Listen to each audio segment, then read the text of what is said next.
The Prime Minister has yet to call the election, but speculation is building that it could come within the next 24 hours. The Prime Minister has visited 2 marginal seats on the New South Wales Central Coast as part of his pre-poll blitz. Gabriella Power was travelling with him and filed this report.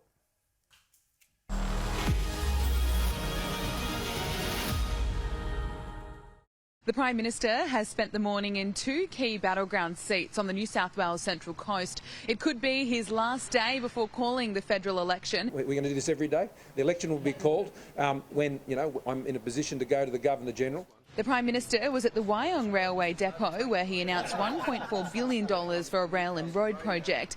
This is in the seat of Doble, which Labor holds by a slim margin of 1.5%.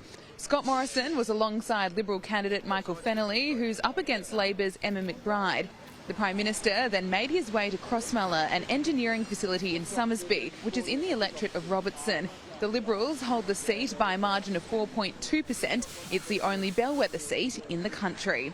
He was joined by Liberal candidate Lucy Wicks, who's up against Labor's Gordon Reid. The Prime Minister is brushing off his tense encounter at a Newcastle pub. Hey, you better do something. I don't care.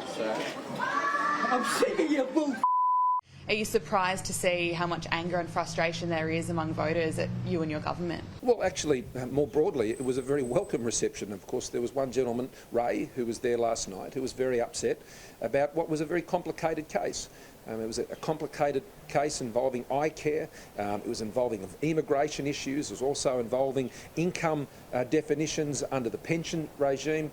He's had a lot of complications with those cases, and my staff met with him also after I carefully listened to what he had to say. And respectfully listened to what he had to say. He wasn't asked to leave or anything like that. I could understand that he was very upset about some really significant issues that had happened in his life. And so I was keen to understand what he was saying to me, and I believe we have. It is a complicated case, but we'll see how we might be able to assist and progress that. But, as you move around, I like hearing from people. Focus is on the Prime Minister's movements from here as we wait to see when he'll call the election.